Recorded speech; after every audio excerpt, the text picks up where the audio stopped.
can see you there. Something big is going on here. From hunting ghosts to Bigfoot. Paranormal, UFOs, true crime, and more. We won't just be spouting articles. I was researching for your entertainment. The beginning of a new world. The best guac you'll ever fucking eat. True story. It's basically like one day you walk outside and you see that the ants are playing with matches. This is the Black Cat Report. See you on the other side. You find yourself somewhere in the American Southwest, traveling down a desert road late one night, counting the gaps between groups of lights in the distance in your destination. You haven't seen the headlights of a car in a while. Even though you're speeding, it's a boring drive. Not much to see but the faint glow of the moonlight leaving shadows and shapes sleeping in the dust of the vast open desert. But as you make your way along, something begins to stick out, standing next to the side of the road just ahead. It looks like a man. You slow down just a little bit as you passed. He's covered in a cracked white paint. Confused as to why he's out there, but sure as hell not stopping to give him a ride, you keep going. The thought of how weird of a sight that just was comes back to you, and you glance into the rearview mirror, only to realize there's a massive wolf with glowing red eyes running just behind your car. Panicking, you hit the gas. You're already going 65 miles per hour, but he's right there, catching up. You make it up to 70, 75, 80, before finally, when you look back, you see he's losing ground. To say the story is rare would be a lie. This week, we're covering the history and the reality of the Skinwalker. Hello, everyone, and welcome to episode 16 of the Black Cat Report. My name is Gil, and with me, the fantastic Joey, Ayo. the wonderful Selena, Hello. and the ferocious Betsabe. Hi. Y'all, it is a very special week for us here, and we just recently passed the 1,000 download mark. It's a small milestone for some, but a huge success for us. So we want to give a major shout out to all of you, our listeners, for making this show a success. Y'all are absolutely awesome, and we love you. Thank you. Woo-hoo! Thank you. Thank you. Now, before we dig into the story of the Skinwalker, there are a few points I'd like to make. First, this will be part of a slow series, a theme, if you will, leading up to a deep dive into Skinwalker Ranch. Not quite part one, but not quite disconnected. Second, and most importantly, respect needs to be given to the Navajo. To understand Skinwalkers, their significance in Navajo culture, what they are, and why they relate to Skinwalker Ranch, you must understand the tragic history and incredible strength of the Navajo. Further, this is not meant to be the final words, just the best info we were able to find. When referencing values, views, and narrative, we sought to find and quote Navajo and other native voices. When referencing experiences and encounters, we sought out to only include stories that fit within our best understanding of Navajo views. We do not represent Navajo culture, nor are claiming to. We are just covering research we've done and have tried our best to respectfully present it here. So to begin today's story, we'll be starting with a brief lead up to what is known as the Long Walk. After fighting with the Spanish to keep their homelands in the now American Southwest, the Navajo then had to fight back the Mexicans. There were constant slave raids being carried out against the Navajo. Children were being gathered up and stolen by the hundreds and sent off to be forced into a life of slavery. As time went on, manifest destiny, the white American belief that the country was chosen by God to stretch across the continent, soon brought Americans to the doorstep of the Navajo's native land. After winning the Mexican-American War, the lands the Navajo had been living on for thousands of years, long before recorded history, were considered up for grabs. This leads us to a very important moment. It was around the late 1840s and early 1850s that America began building military forts in and around Navajo territory. It was also around that time that people, looking at the geology of the area, started the rumor that there might be gold on the Navajo's land. And like every other time in American history, this rumor took off like wildfire.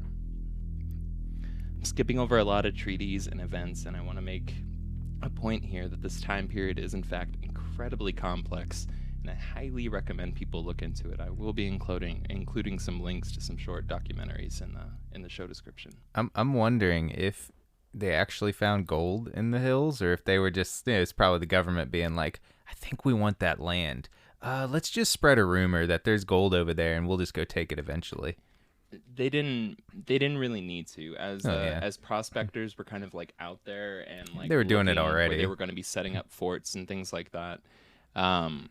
They were looking at the geology, and with their very, very limited understanding of the terrain, like they were like, there must be gold here, and there was literally a line of, we can use this land better than the Navajo. Like that was quite literally a line that was dropped. Like they don't know what they've got. We can use this, right? Imagine if they had social media back then, how awful it would be. Yeah, Americans began flooding into the area, and naturally, the Navajo responded by fighting for their homes and their way of life. Treaties were written out and signed and then broken over and over again, each time broken by the Americans and each time chipping away at native territory. This leads us to the 1860s, when President Lincoln ordered Major General James H. Carleton to forcefully move the Navajos to Bosque Redondo. The idea, considered a peaceful solution at the time, was to, quote, civilize and, quote, Christianize the Navajo and Apache by forcing them to live in a 40 square mile area and make them into farmers. This is so fucked up and stupid, but this was the line coming down from government. This was directly ordered by Lincoln. Okay, so yeah, the great emancipator. Yeah, this is why for folks native to this country, the Lincoln Memorial is not that fucking inspiring. He was a piece of shit to large portions of this country. Thinking about it His hat was too big too. His hat was too big. That was his problem, actually. His hat was too big. Yeah, was too big. like not even cute. To think about saying that they're civilizing, making them Christian, when their culture appreciates the land and appreciates things that are upon it, compared to Christianity, where they feel like they have dominion over it, which is just a very, very interesting, disproportionate ideology. Yeah, I'm sorry if I crack up here a little bit. What I watched, what I read, what I went over around this time period, which I really wish I could have written down and given it more respect. It was tough. Like it's fucked. It's heartbreaking. But yeah. Anyways, yeah, and kind of in line with what Joey was just saying, it should be noted here that the Navajo were already incredibly talented farmers with massive peach orchards and cornfields spanning across their territory and thriving in the desert. And after the introduction of sheep by the Spanish, they kicked ass at raising them too, fully incorporating them into their lives and their culture. There were folks I watched on older documentaries who were kids at the time of this. Like, this is how close this is in history. Right, they were talking about some terrible things that happened, like with their sheep once the military moves in, and how they were just breaking down crying because these sheep that they were raised so closely with, like in culture, were like family. Like that's how close this was intertwined in life, right? Yeah, so they fully incorporated them into their lives and their culture, and again, they had been living in the region for tens of thousands of years. And by their own creation story, please to give respect to that land is where they first set foot on Earth, right? They didn't need any help. The Americans just wanted them out of their way. That's any other line in any history book or documentary. I'm sorry, but it's bullshit. It's just straight up bullshit. And for proof of that, you're going to learn really soon why the Americans were fully aware that they didn't need help with farming or being, quote, civilized. So back to Abraham Lincoln. Once again, his order was passed down. It reached the famous douchebag, Kit Carson, who proceeded, again under direct orders, to lead a scorched earth campaign against the Navajo. This was 1 year before Sherman's march during the Civil War, which all the white motherfuckers in the South love to point out about the terrorism that was committed by the North during the Civil War. Well, it happened a year earlier. And I'm not saying either side of it is right, but if you need context and you're in one social group or one cultural group, there it is for you. It was just as bad, and Frankly, it was worse. There was no society to integrate with afterwards. You see, more than just stunning and beautiful, the canyons that the Navajo lived in worked as massive, just unscalable walls that protected large portions of their territory. To get to them, or more so, to get them to comply, Carson began cutting off water sources, making raids into their territory and burning their crops, slaughtering their sheep, destroying hundreds of year-old peach orchards, just straight up committing acts of state-sponsored terrorism in an effort to literally weaken the Navajos into compliance. This went on for years. They intentionally ran a campaign of trying to starve an entire population across a massive area into compliance to get them to relocate. During all of this, the long-standing enemies of the Navajo, a name that should stand out to fans of Skinwalker Ranch, the Ute, provided scouts to Kit Carson, helping him hunt down Navajo that were fleeing the destruction and forced relocation. This begins the long walk. Roughly 8,500 people, men, women, children, the elderly, the pregnant, it didn't matter, were forced to walk between 300 to 450 miles through the brutal winters and the scorching summers of the Southwest. No, thank you. Slowing down often meant you were shot and killed. If you were a woman of any age, you were subject to whatever pleasure the American soldiers wanted from you. To quote one source, Navajo, in their native language, Dene, their oral history tells the stories of those who lived through the terror at the hands of Carson's men on a long walk. They showed no regard for women, children, or families. When the people became exhausted, the soldiers became harsh, sometimes shooting prisoners rather than allowing the Navajo to rest. And another, these soldiers do not have any regards for the women folks. They took onto themselves her wives, somebody else's wife. And many times, the Navajo man whose wife was being taken tried to ward off the soldiers, but immediately he was shot and killed, and they took his wife. John Daw, Testimony Before the Land Claims Commission, 1951. Again, this history is not that far removed from us. Please, understand that. We're only 3 generations out. Yeah, it's pretty bad the way that a lot of this went down. All of it went down pretty much, and this is not unlike pretty much all the history of the U.S. government being in power. It's pretty much just even up until probably the 2000s. They've been doing stuff like this. We just won't hear about it for another 30, 40 years when historians look back on it. Yeah. So it's not changed.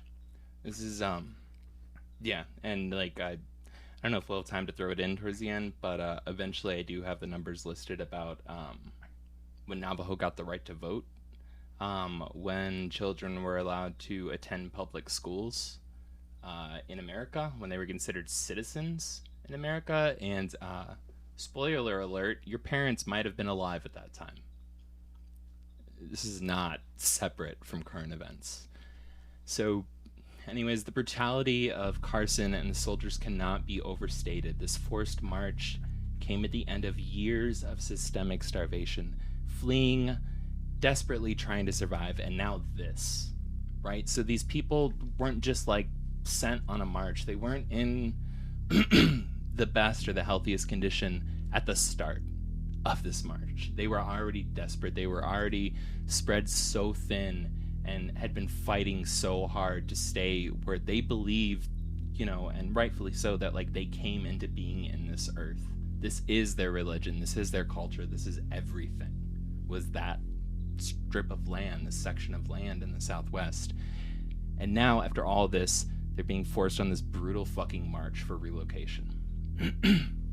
Well, once the Navajo reached Bosque Redondo, the conditions there speak clearly for themselves. And I want to point out, while letters amongst American military and government spoke of grand dreams of indoctrination, treating people nicely, with respect, and so on, the reality of the next 4 years, it would give the devil a lesson in how to run hell. And as we'll soon get to, it does. At Bosque Redondo, armed soldiers stood watch as the Navajo and Apache were starving to death. The lands they were expected to farm were absolutely worthless. The water The only source of water available was alkaline, meaning drinking it made you sick, leaving people deathly ill. Shelter was nearly non-existent, and the intentionality of the scorched earth campaigns, of the starvation, of everything leading up to this point, weakened everyone to the point that it was almost impossible to build new shelters. They were just out there in the harsh climates, dying for 4 years. While sometimes referred to as an internment camp, this was, by no exaggeration of the term, an open-air concentration camp. And before anyone says anything about this being a gross exaggeration, I would like to refer you to Hitler and the architects behind the Holocaust, who, 80 years later, would directly say Bosque Redondo was a model and inspiration for the design of their camps. This is how fucking bad it was. Yeah. Quite literally, like, it's known in a lot of circles that, like, Hitler saw the treatment of the First Nations folks in the U.S. and used that as a model for his fucked up campaigns, right? For his fucked up policies. But specifically, Bosque Redondo was the one that stood out. That was the one that they looked over every fucking detail when they started building concentration camps. This is what the U.S. government put the Navajo and the Apache in.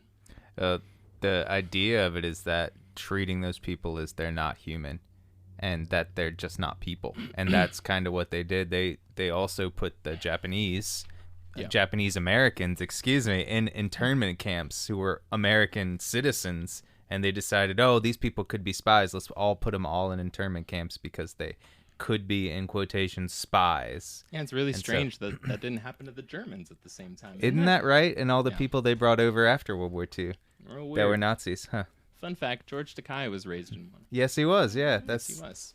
Terrible fun awesome fact. Fucking human being. Yes, George he is. Takei. Mm-hmm. So anyways, with this lesson understood, right? This all leads us to the Treaty of 1868. This is incredibly important, right?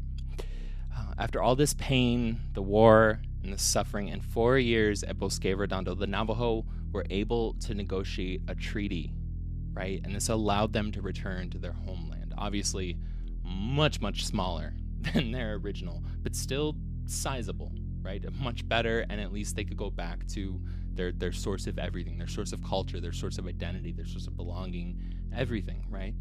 And this is important to note. These 4 years were after a lot of gold prospecting, right? And when there was no gold found on the land, suddenly these negotiations were allowed to happen. This is not a coincidence, right? Figure. There was a lot of important things in this treaty, and there were a lot of important key players and decision makers in this process. They are undoubtedly, and they deserve to be heroes for how they handled the treaty process. They refused to back down on so many things during the process, even after all this fucking pain and the suffering, and to have dangling in front of them the ability to go back to their homelands, and they still didn't compromise. Like, when I talk, like, perseverance, like, I'm, like, about to get teary. Like, it's so intense. Like, they did not compromise on so many things. I imagine... It was fucking awesome what they did and what they managed to pull off for the Navajo people. Yeah, and I imagine that the whole experience made them hardened and would make them grow closer together, honestly. If they're dying on there, like, and they're, like, seeing their friends, family, loved ones dying on this trip, and then they see the cause of it is the one trying to give you a treaty. Yeah. I mean, I would look at them and be like, well, you can go fuck yourself. Yeah. We're going to take what we want no matter what, or else we're just going to die here. Forgive me for not having the name in front of me. One of the main things was everybody was allowed to get a sheep, right? And one of the leaders in the treaty process, I believe, I cannot remember his name, forgive me, but he made basically a doctrine or like a policy of like nobody's allowed to sacrifice the first sheep that they get. We have to use these for breeding, for expanding the herd, even though everybody's fucking starving. He was like, no, we need longevity. We need to think about it this way. The next step up was The Navajo agreed to not engage in any sort of external like violence or warfare, fighting, or anything like that, but that was with the explicit protection of the U.S. military around their border. So for groups of like, they had been beefing with the Apache forever, right, and with other native tribes. Now they had the protection of the U.S. military external to their homelands.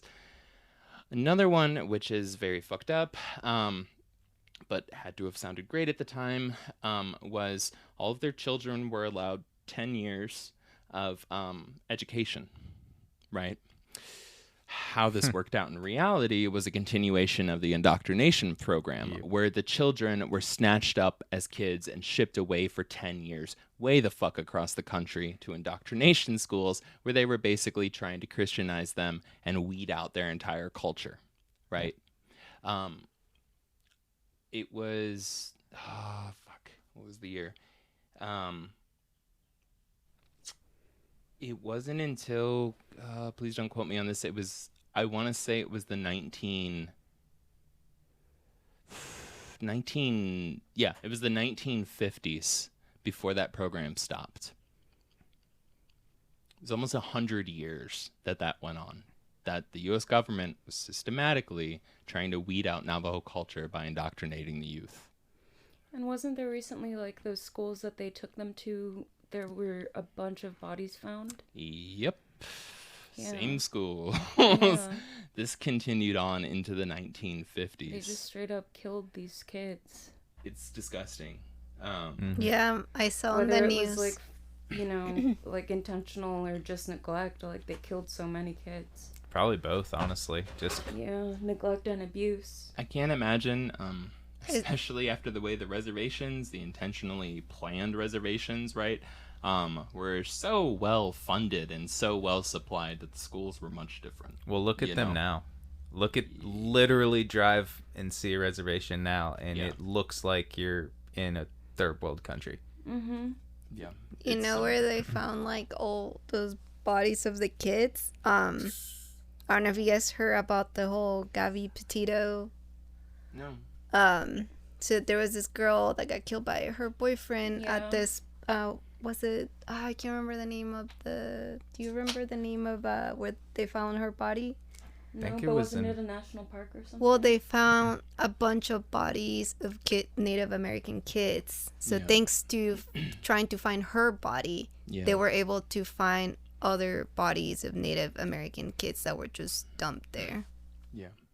I mean, that would honestly sounds like a terrible thing, but like listening to the stories of like serial killers and how a lot of serial killers got away with just killing people, like in quotations, low class people, like as they see them, that I imagine that there's probably so many serial killers that were never like identified as serial killers that just killed Native Americans, and just dumped them because at that time, and probably not even up until nowadays, did they even like look into this, which is just so shitty.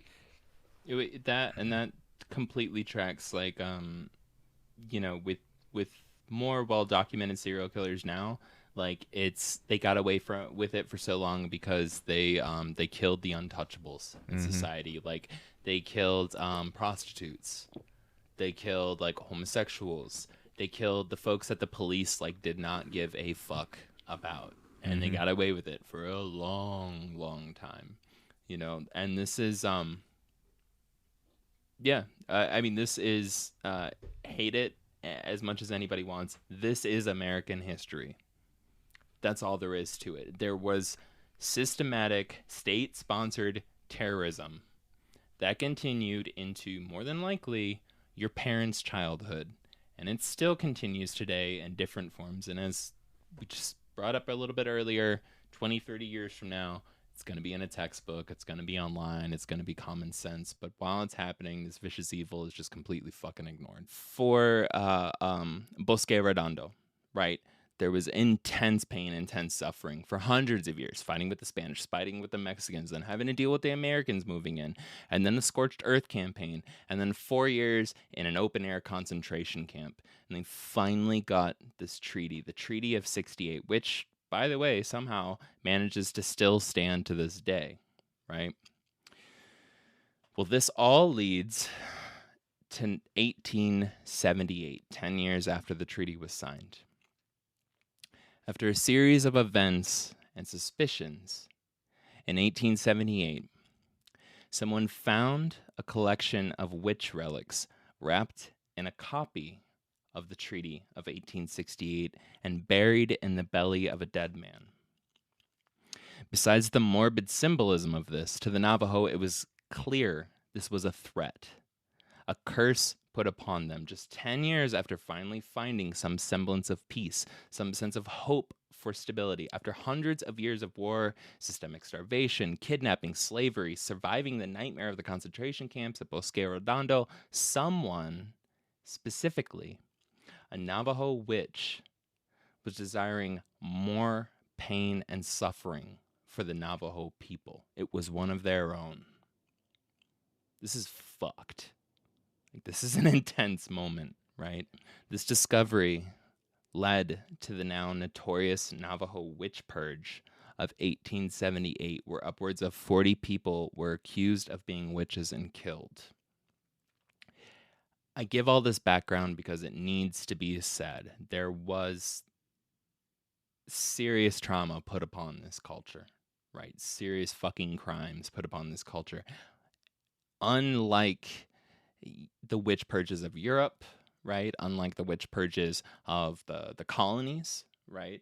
Unlike those situations where it was just like a fervor of fucking like people freaking out and fundamentalism, there was a legitimate reason for the Navajo to be real fucking pissed at their own and to start pointing fingers at folks that they suspected of being witches. Like, this was a threat, and it was wrapped in their own fucking symbolism. Somebody didn't like this treaty, and this was the first chance of hope after generations for stability. Well, before this moment, the existence of skinwalkers, aka Navajo witches, which I'll get to the distinction in terminology later. So the witches created the walker guy? Kind of. Well, I guess I'll jump to it now. So, to the best of my understanding, as a complete outsider in Navajo culture, a witch is only evil. It's not at all the same as in European or Anglo culture, where it's like there can be good witches and bad witches and neutral witches and whatever the fuck witches. Like, there's not that multiplicity. There's medicine men, medicine women, there's medicine people, right? Which would be more closely aligned with the proper view of a witch in European or Anglo culture, right? But then there's Navajo witches. Navajo witches, which practice the witchery way, which is like another reoccurring phrase around this, are only fucking evil. It's only dark magic. It's only bad. Their intent is only bad. And this is kind of like nails down the point that like only the worst motherfucker in a society would try to curse them with this treaty where they're finally experiencing peace. Again, this is 10 years after everybody just got out of it. This is in living history. It's not like it was a 10-year-old that did this. It was somebody who survived through this fucking this horrible situation that wanted more pain and more suffering. You're an evil piece of shit if you want that on your own goddamn people. Like, this is fucked, right? And so, for a distinction, Navajo witches are synonymous with skinwalkers, right? Medicine folks, like medicine men, medicine women, that would be synonymous with good witches, witches of the light, right, in European culture. But we have to give respect to the differences in semantics here. So I don't know if that answers your question, but there's a huge split. Yeah. So I wonder if they were like paid or brainwashed by like the government to just be jerks. They might have just been upset that after all of the suffering that they've had at the hands of like the white folk, like that you would turn around and try and cut a deal with them. Mm-hmm. You know, like they might just be like, I don't trust them. I still don't trust them, and I don't think that we should be making deals. We should be handling things our own way. Yeah. That's kind of what I think. That's a pretty rational. It's a good angle. That's a pretty rational angle or like approach, but it doesn't necessarily fit with how Skinwalkers, right, aka Navajo witches, so relate. The Skinwalkers are the witches. Yes, more or less. Yeah, it gets it splinters, but Skinwalkers are Navajo witches. That doesn't mean every Navajo witch is a Skinwalker, right? But every Skinwalker is a Navajo witch, if that makes sense. Like it's a subcategory. Anyways, it gets a little bit complicated, but just bear with me here. The point is to show what's coming up next. It's leading up to something here. Trust me, y'all. So, while before this moment, the existence of Skinwalkers, aka Navajo witches, are widely reported as being known in Navajo culture, understood, and to some very loose extent here, accepted as a fact of life before this moment. The significance of the 78 Witch Purge stands out in that it is one of the earliest well-documented events for us as outsiders to reference and develop a timeline of the sentiment, knowledge, and social scrutiny around Skinwalkers. So this is very important to understand here. This is not the history of Skinwalkers. This is the history of us as outsiders being able to understand Skinwalkers. It's one of the earliest documented moments where we can point to and start developing a timeline. Everything before that gets fractaled, it's hearsay, and half the sources, to be honest, at least that I've been able to find, I wasn't really able to trust, right? It was folks with like some very strong biases coming in and judging Navajo folks, but it wasn't coming from their own words. It wasn't coming from their own mouth. And while Skinwalkers, there's documentation showing that if you were a Skinwalker, fully fucking legal before 68 to kill a Skinwalker in Navajo culture. If somebody was a Skinwalker, totally legit. You can fucking kill them, right? They were hated before this, but it was very understood. It was very like they exist, right? But this moment is when we can point to and start tracing modern day understanding of Skinwalkers. And so as such, in other words, this was the earliest turning point we can, again, as outsiders, point to as the birth of the modern Skinwalker. Now, with a little bit of the history and context understood, let's dive into what a Skinwalker is and isn't. Before anything, it needs to be stated a Skinwalker is evil. As we'll soon see, there is no such thing as a good Skinwalker. Any other view of them is a misconception that denies the conclusions of a culture that has been dealing with them for thousands of years. I'm not willing to branch out on that disrespect. So, the creation, methodology, practices, and motivations stem from selfishness, greed, jealousy, and hatred. Their powers focus on bringing pain, death, intimidation, and sickness to the world, always at the expense of those around them. This is how they get their power. They get their power from the pain and suffering of their own community. So kind of like a U.S. congressman, a woman? Yeah, a little bit. But this is also why the rational approach that Selena had about, like, maybe they were pissed that they were making this deal with white folks. That almost seemed a little bit too, like, considerate for a Skinwalker. It's a very solid view to have, and fucking anybody with a rational mind would be like, yeah, fuck this shit. We can't trust these motherfuckers, like, anybody. But for a Skinwalker, they're a little more self-centered than that. They want the pain. They want the mass suffering to take place. It sounds like the Skinwalkers were created by the U.S. government. No. If they were slightly good, they would have done more fighting against the U.S. government. Well, no, that's what I'm saying. Like, they created them. If there was an army of them to just fuck with Carson. Like, goddamn, that would have been awesome. Like, I'm saying, like, they created them to just create more pain. Kind of like... They had been around for thousands of years before that. Oh, really? So they're just demons. Literally thousands of years before that, Skinwalkers have existed. That the history goes back so fucking far, but it's so... The Navajo do not like to talk about, and we'll see, like, do not like to talk about, speak about, document anything relating to a Skinwalker. It is so far past taboo, it's ridiculous. So this 68, the treaty was kind of one of the first moments where we can look back to and be like, that's when white culture documenting things and documentation of quotes from other from Navajo folks were being put into the English language that we as outsiders can look back to and be like, now we can follow a timeline. Before that, I don't fucking know. Yeah, just straight up.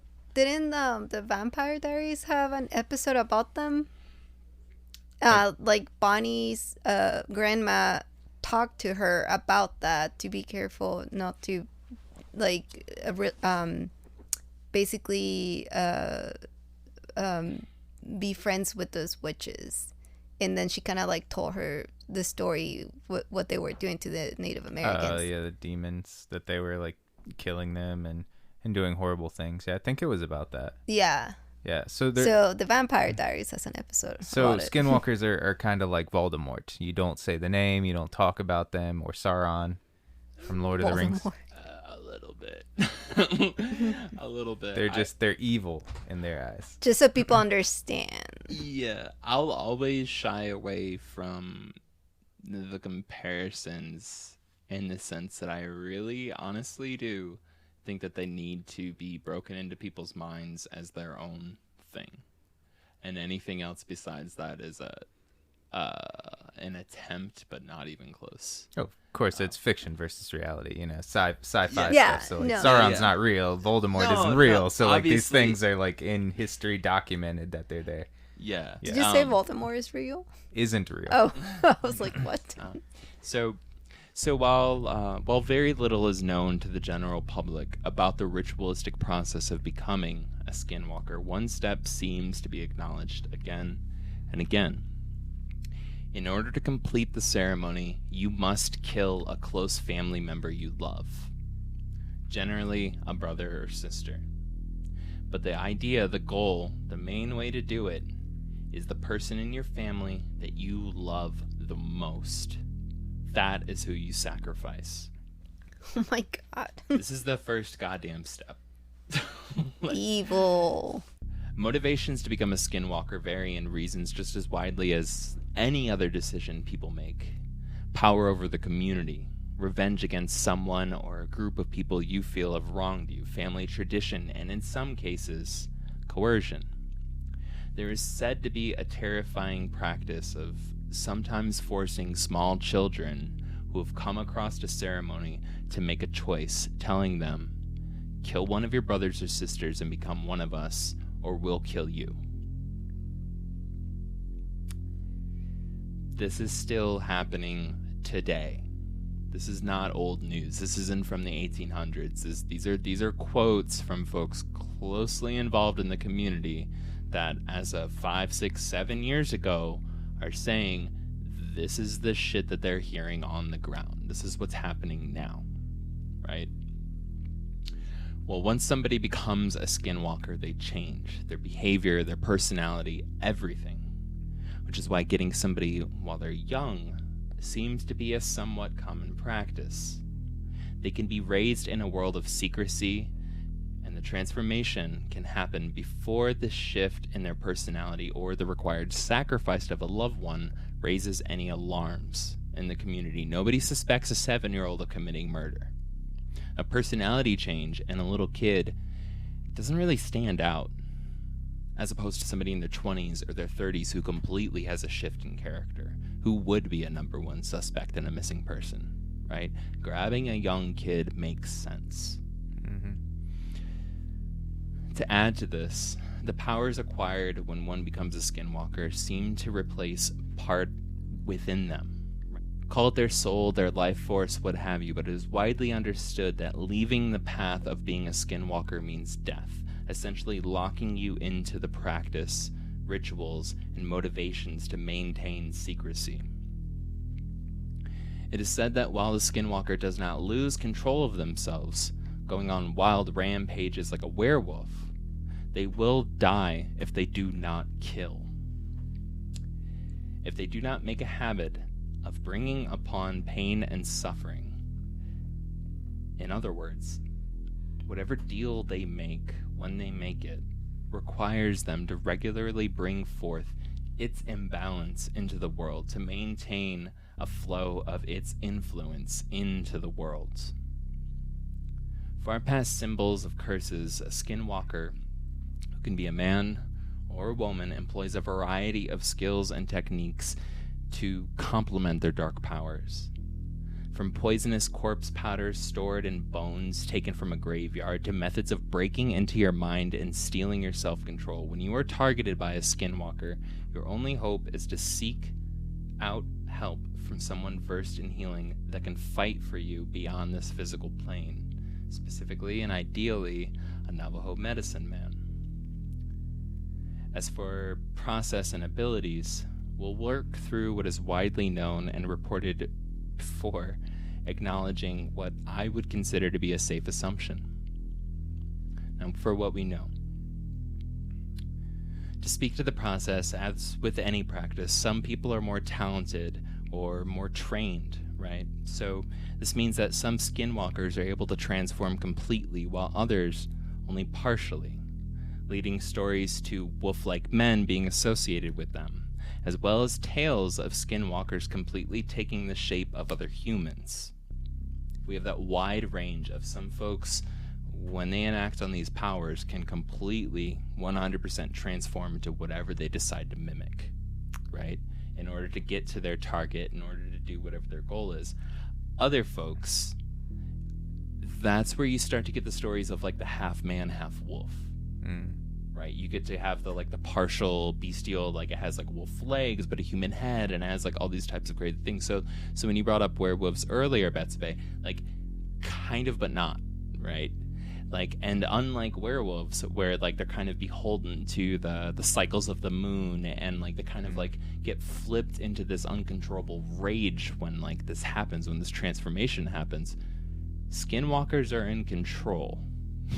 They know what the fuck they're doing, and they make an active decision to do it, which makes them that much more horrifying to me. They'd never lose that full control. They just have a singular motivation to maintain this path that they're on. To be 100%, if you didn't have to kill your first friend or your first love or whatever, your the person closest to you, and like be evil the whole time, this would 100% be the coolest thing in the world. Yeah, you just look at a rabbit and be like, you know what? That would be awesome to be today. I want to be a rabbit. Yeah. You know, or a werewolf and be like, you know what? I really got to get to this meeting on time. Hold on a second. Singular focus. I'm there. Yeah, and I'm sure for some folks that definitely plays a part in it. But yeah, there's a lot. There's a huge there seems to be a huge understood negotiation that takes place when somebody wants these powers. Like, it's like, you know that you're doing this. It's not, nobody's being tricked into being like, shit, I got to do this the rest of my life. Like, it's very understood. This is a day-to-day life, a day-to-day cultural reality of like, yeah, if you do this, you're fucked. You know?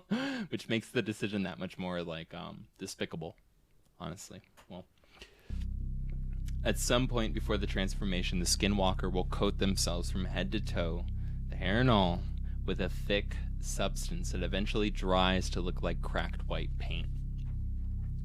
This is assumed because of cases where a strange or threatening animal has been shot, only to be approached and, to everyone's horror, found to be a human wearing an animal skin and covered in a strange white substance. Oh, that's why it's called the Skinwalker. I was wondering why they're called skinwalkers. Yep. When ready to transform through ceremony and chants, a skinwalker dons the pelt of the animal they would like to become. Most commonly, this is a wolf, coyote, owl, or crow, but in reality, it can be anything, any animal whose abilities they desire to take on and control. They see everything turn red, and once transformed, possess incredible speed and resilience. Based on reports, this transformation can happen incredibly fast. I mean, we're like literally talking seconds. When they're ready to like pull the trigger and become it, it's like they see a flash of red, everything kind of gets blurry, and they're that animal. It's super fucking quick, right? Now, when they transform, it is said that the animal will have the eyes of a human, and when they are a human, the eyes of an animal. Along with the ability to shapeshift, they can read your thoughts. When locking eyes with a skinwalker, in an animal or human form, they are said to be able to hear what you are thinking and in some cases take control of you.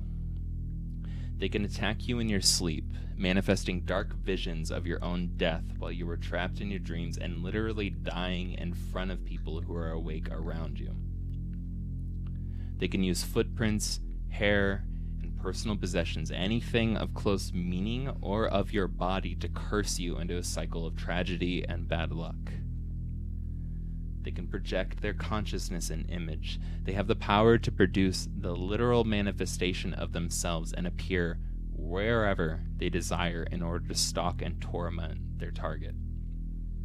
And finally, they know when they are being spoken of.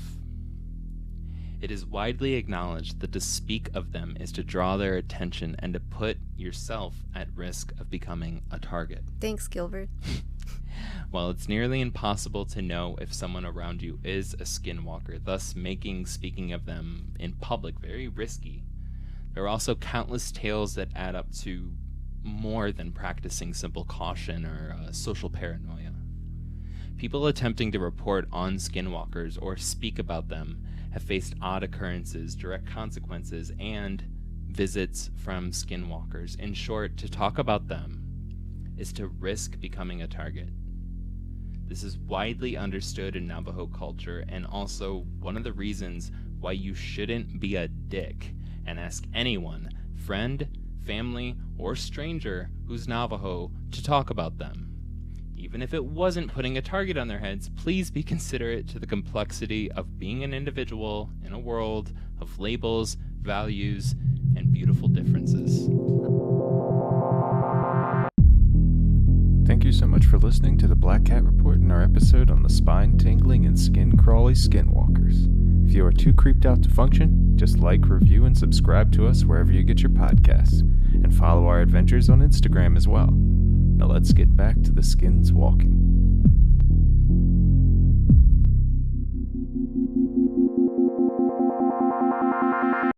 With all of that understood, let's dig into some of the stories. From the book, Skinwalker Shards Linger.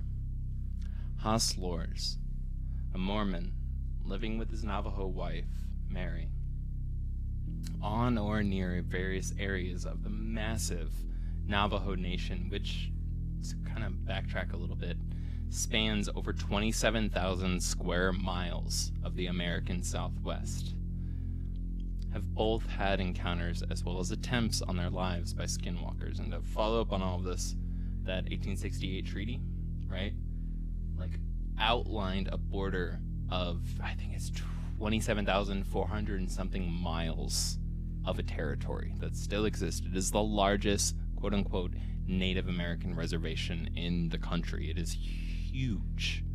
So when we talk about skinwalkers, when we talk about culture, please understand, this is a major area of our country that are interacting with these. The news doesn't spread for many different reasons, most of which are based on cultural respect.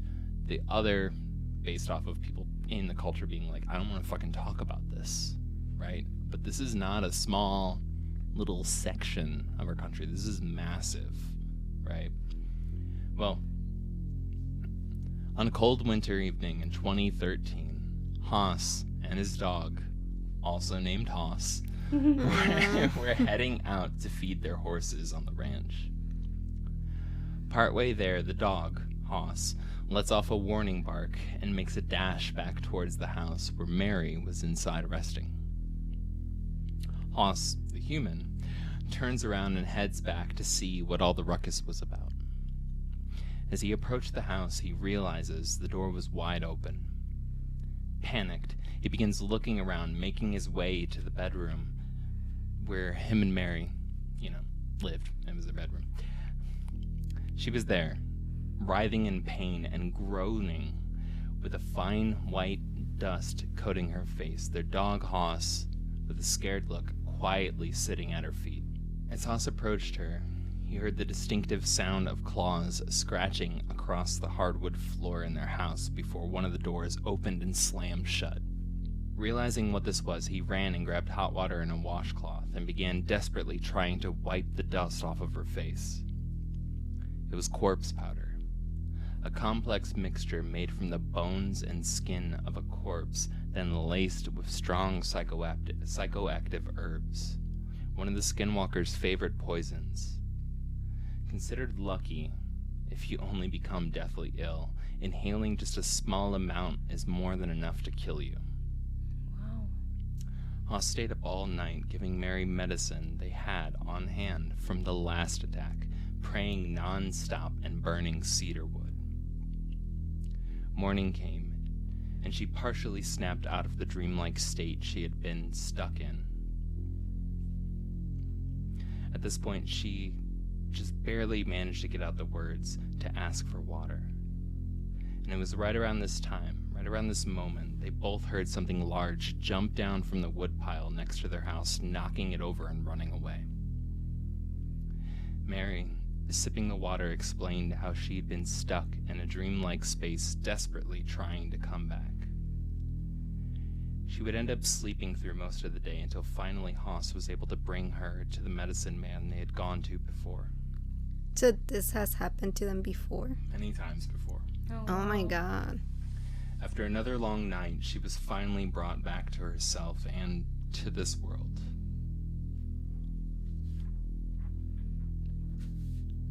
In another story from the book Skinwalker Shards Linger by Haas Lors, Haas, Mary, and her sister are returning to the ranch in the late evening after picking up a new horse. While making their way down the long driveway, Mary and her sister scream. There's a skinwalker standing just ahead, but at the same moment they noticed it, Haas began to buckle in nauseating pain. They must have ran off quick because they made their way to the house with no incident. Before long, Haas went to bed, trying to sleep off the sick feeling that was creeping up on him. Around 3:30 a.m., he woke up and began to experience extreme diarrhea and vomiting. After dealing with that, he laid down on the couch and proceeded to fall into an out-of-body experience. He watched as things, creatures or entities, he couldn't really describe what they were, began entering and trying to rip apart and tear at his soul. And to put this into perspective, he is watching from above his body as he's laying on the couch. That's watching things enter his body and trying to pull shit out of it, and he can't do anything about it. Wow. Voices kept entering his head, saying over and over, "This is not your place, not your home, not where you're supposed to be," over and over and over again as he's watching his body being torn apart. You're like, well, where do you want me at? Well, I mean, in all fairness, he's a white dude on native land. Oh. You know? And so, like, this is a pretty straightforward message. Like, bro, get the fuck out of here. Yeah. You know? Well, these voices kept entering his head and saying this. But at this point, Mary was awake and saw the state he was in. She began the process of giving him bitter medicine, which is kind of a shorthand, a nickname for a specific medicine that you give somebody when they are experiencing the effects of witchery, when they're experiencing the effects of a skinwalker. It's a very specific medicine that you can deliver to somebody. Along with the bitter medicine, she began burning cedar and gave him his medicine pouch, which, after multiple encounters, even though he comes from a very strong Mormon faith, he was more than willing to accept in this situation. He snapped back to reality and saw a large snake looking at him through the living room window. It hissed the name of one of his neighbors before slowly bending down and crawling away. Shortly after, in the same direction the snake left, the dogs and horses began to howl and freak out across the ranch. It was a pretty clear message. Their neighbor had employed a skinwalker to attack him. The next day, before becoming ill himself and having to leave, a medicine man would come to the ranch and give Haas instructions on removing what the skinwalkers had put into him. And this is important here, the medicine men clearly outlined they put something in you. They put demons in you, more or less, if you have to put it in Anglo terms, right? Now, in a story often told by retired Navajo Ranger Jonathan Redbird Dover, a man and his wife came home one evening to find a coyote trying to get into their sheep corral. Again, culturally, sheep, pretty fucking big deal, right? Without much hesitation, he pulled his .22 rifle from the truck and shoots at it. It yelps and proceeds to drag itself by its front legs into a nearby patch of tumbleweeds. The man walks over, wanting to get rid of the nuisance, but not wanting to have it suffer. He grabs onto the coyote by its back legs and starts to pull it out of the bush.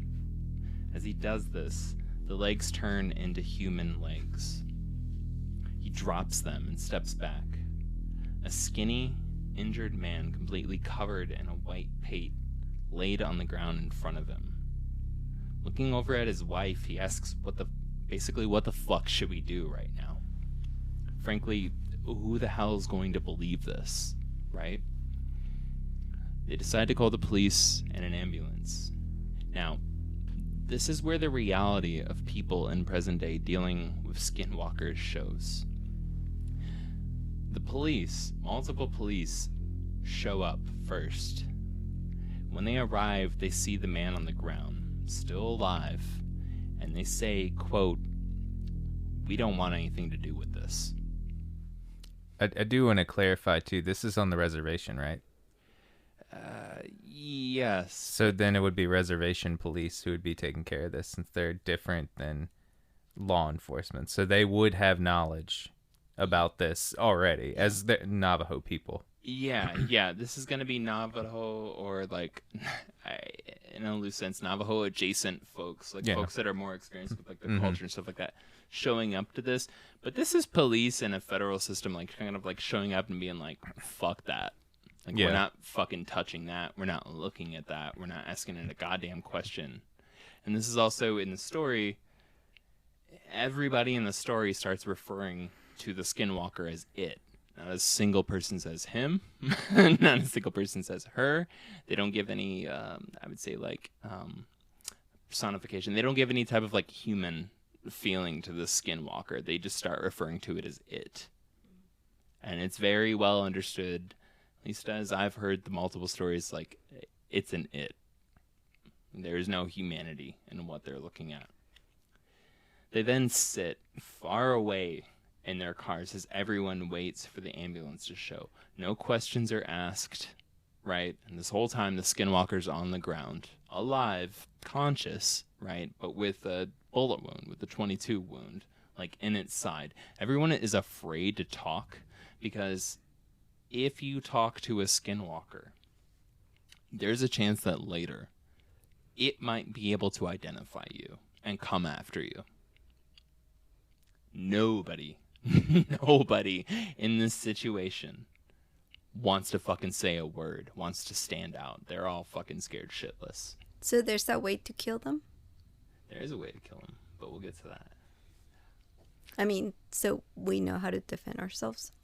In some ways, yes. It's not perfect. There's a reason why they're so prevalent and so powerful. Well, when an ambulance does finally arrive, the Skinwalkers loaded up and taken to the hospital. Once there, the Navajo staff began to freak out. Literally, everybody there that's Navajo knows exactly what just got brought into the hospital. This left only the white doctors to do any work on the Skinwalker. All of the staff at this native hospital just fucking dipped. They were like, no. Like, we're not touching that. We're not looking at that. We're not going anywhere near that thing. It just left, like, non-believers. It just left white folks to basically work on it. And they did save him. Well, by this point, the husband who had shot him and the wife reach out to the Navajo Rangers. They ask for advice on what to do. Okay, sorry, but why would they try to save it? Because they're white folks, and they don't know what the fuck's going on. They just think that it's a bunch of superstition, a bunch of bullshit. Why would they even take it to the hospital? I don't know. Yeah. Why didn't they just leave it to die? I think the idea of it is that they're still trying to do their job, and they're still trying to do.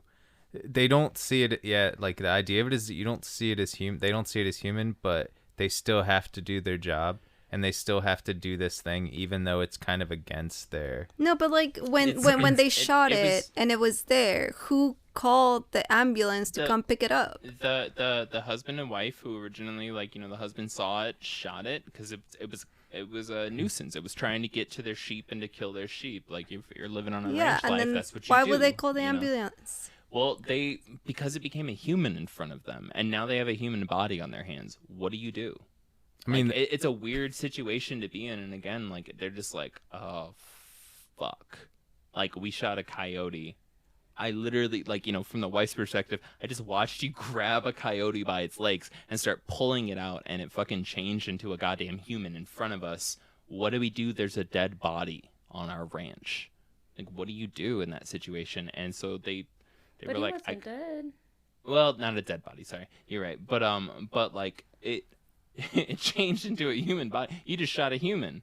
Like, by records and stuff like that, looking back, it's like, there's a human shot. But didn't they know what it was? They knew what it was. Then that's what I'm saying. Like, if they knew what it was, why wouldn't they just leave it to die? I can still understand how they would be like, I still have to call the hospital. Because, like, if somebody came and was just like, well, like, it's your word against theirs, you still killed somebody there, or something, This is also in, like, the early 2000s, early 2010s. This is not long ago. Mm-hmm. Like, to really put that in perspective, like, this is, if you're old enough to hear this show, this was in your lifetime, So, like, a missing person is a pretty big deal. Like, it just straight up disappeared, and, like, there's a body on your property, like, you didn't intend to, like, hide from forensics and shit like that. Like, what the fuck do you do? And this is kind of the significance behind what Navajo folks, like, deal with in terms of, like, skinwalkers currently, like, right now, while you're listening to this, what's going on is that, like, when these situations like this arise, it's in a modern, quote unquote, like, modern world. And it's like, this is fucking confusing. Like, how do you handle this? Like, you were just being attacked by some creature. You shoot it. You hurt it. You injure it. Now it's a goddamn human that's bleeding out in front of you. What do you do? Well, then you shoot it again and kill it because to me. But now you're hiding a body. Yeah, but, like, so we all know about, like, especially they're in that area and they know the stories and everyone knows the stories. And then that happens to you, and then obviously they're attacking you, and they've tried to kill you before.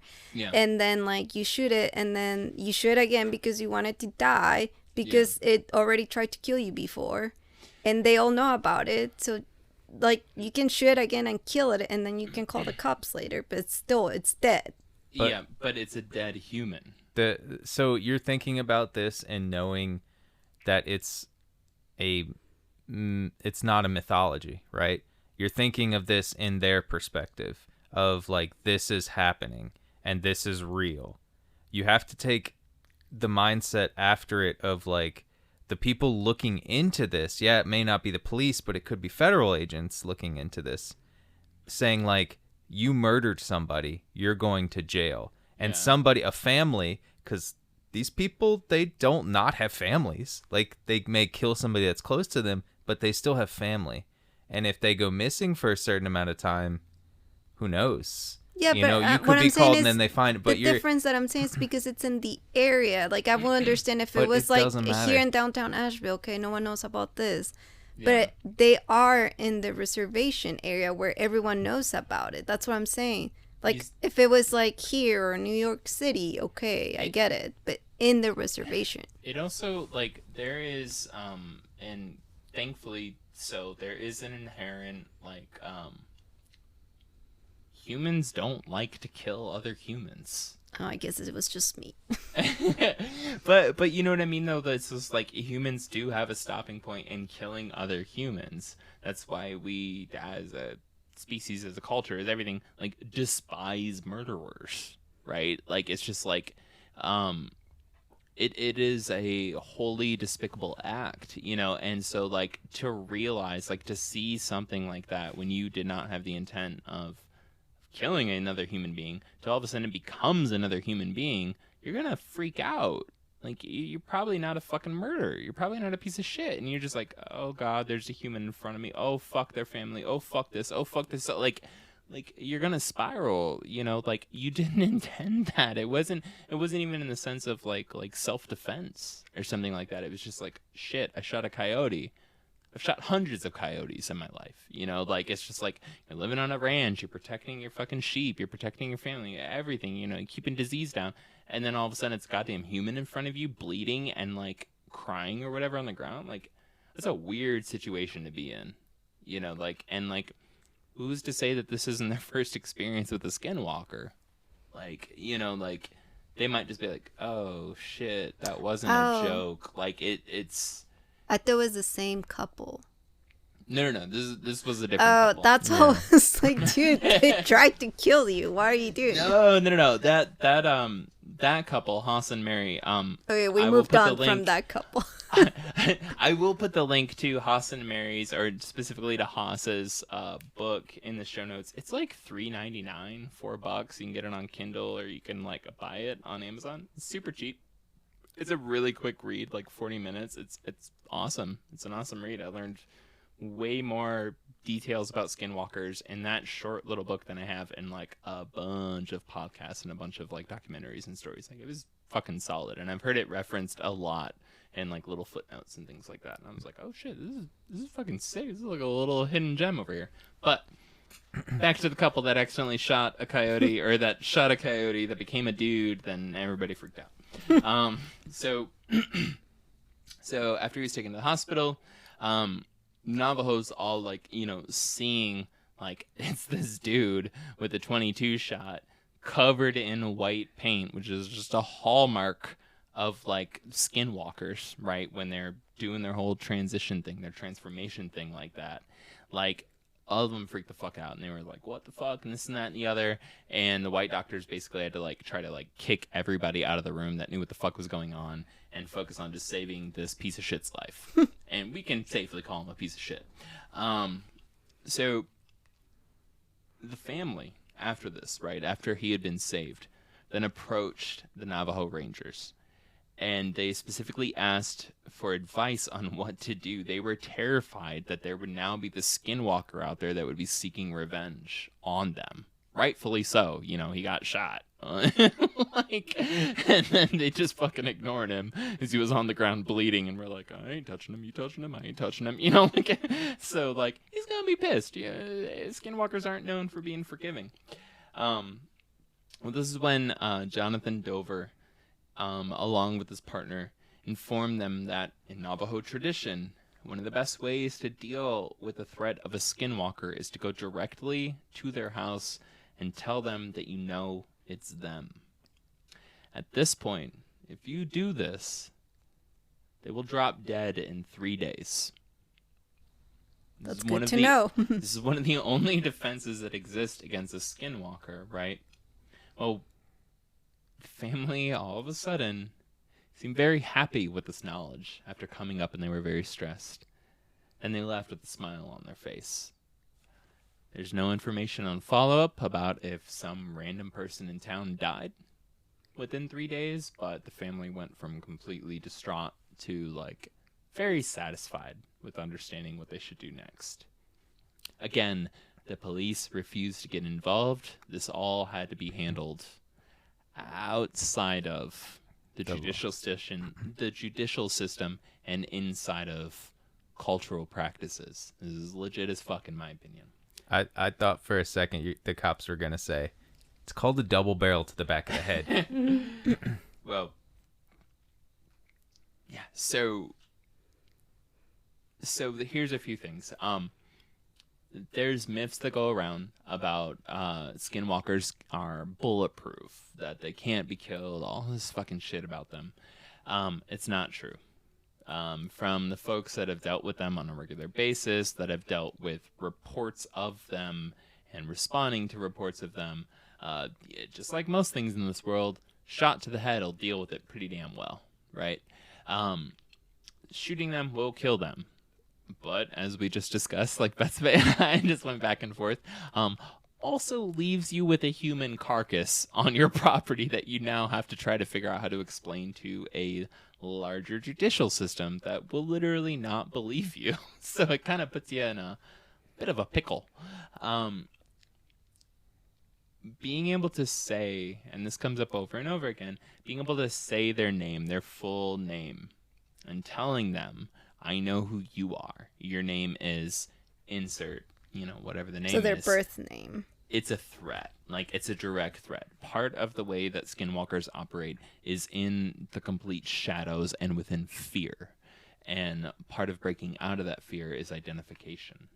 If you can break through the fear, the intimidation of them, and literally straight up say, I know where you live and I know your full fucking name, it destroys something about their power source and it kills them. So they are demons, because that's what, when you do that with demons, that's exactly what, during an exorcism. During an exorcism, you have to get the demon. You have to call the demon by its name. You have to get the demon to say its full fucking name, and then you call it by it, and that disempowers it. It's almost the same thing, which is what, in a strange way, connects it back to like so much folklore around the planet, right? While it is its own unique experience, its own unique thing, it also does kind of follow the same rules that are really well understood and established in like the English language, right? Where it's just like, actually, this kind of tracks, like maybe we're looking for it really hard, but like the whole 3 days thing, that's got a lot of symbolism. And then like the whole calling it by its name thing. And not being afraid too. Once they know you're not afraid, then they lose all their power. Exactly.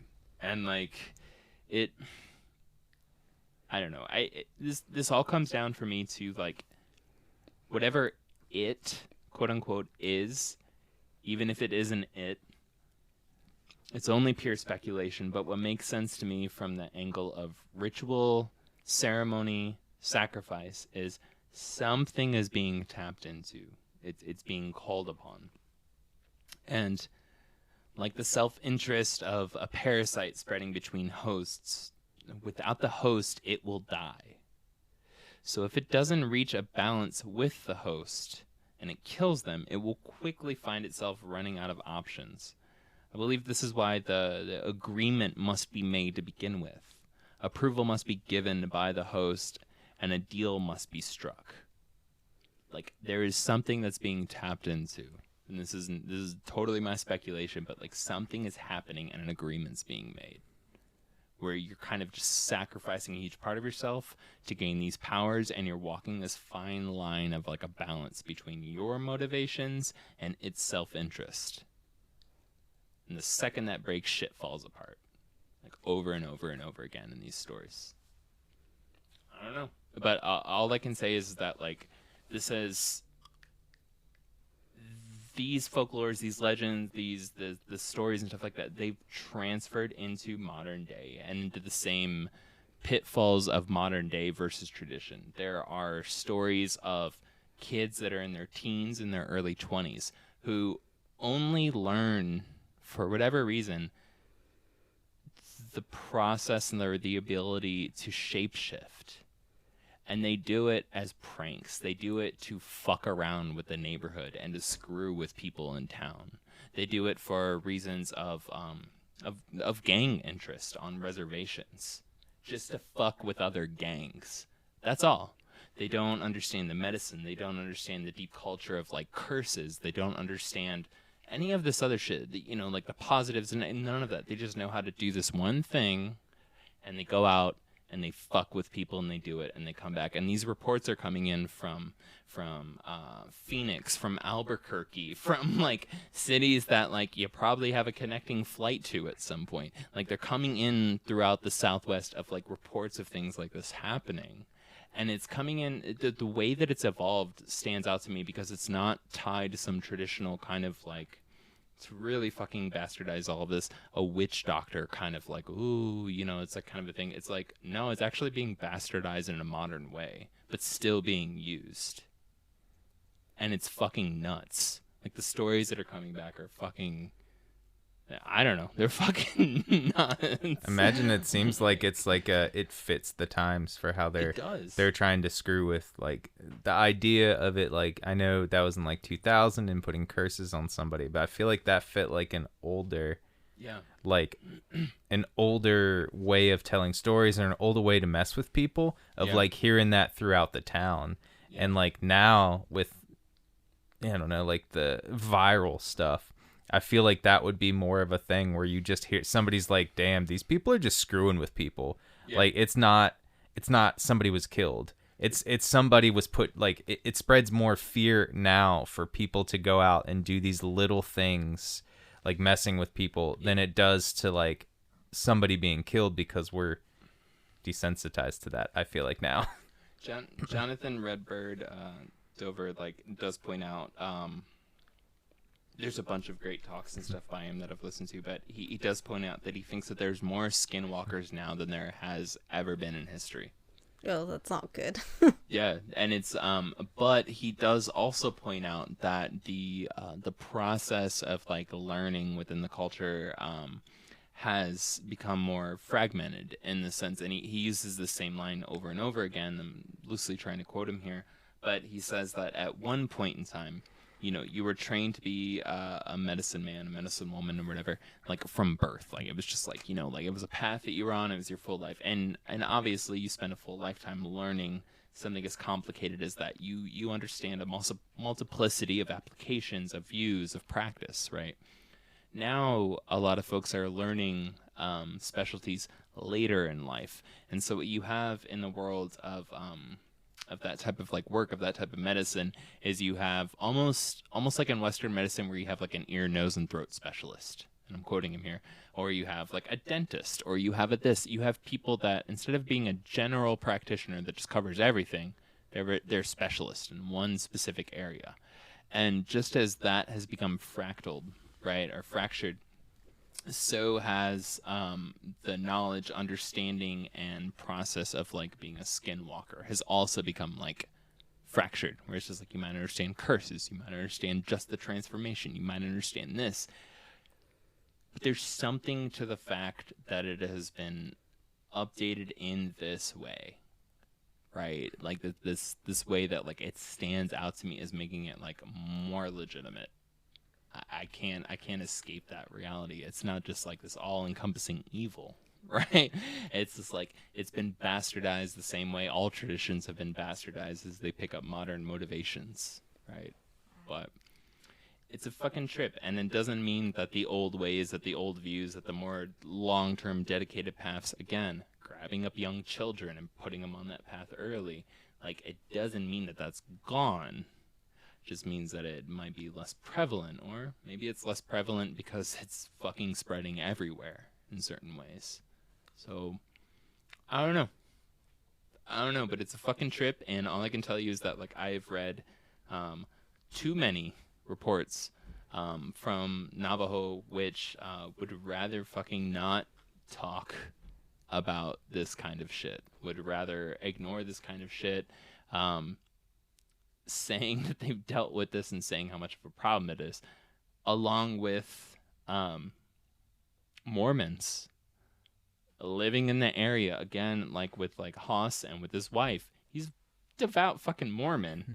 Couldn't give a fuck less about like this shit. Like, I mean, obviously he's not just stone cold and doesn't care. I mean, especially his wife is Navajo, but I'm just saying, like, not necessarily brought up in the culture and the superstition around it. His experiences, which are outlined in a book. So we have like large amounts of like Mormons who have come into interaction with this in a specific like region. And then we have reports of just like straight up Christians where it's like youth groups are coming into the area for whatever kind of Christian shit that they're doing there.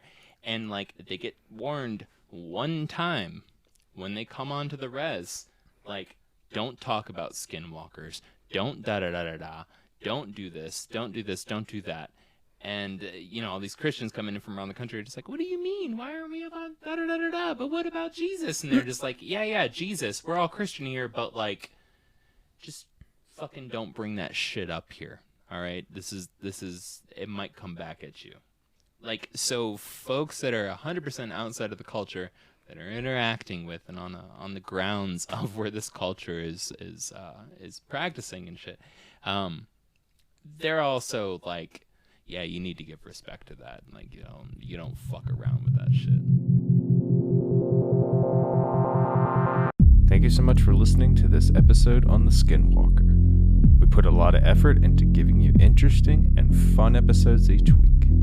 Don't forget to like, review, and subscribe to us. Also, send us any stories, info, or books you would like us to cover to contact@blackcat.report. We'll see you on the other side.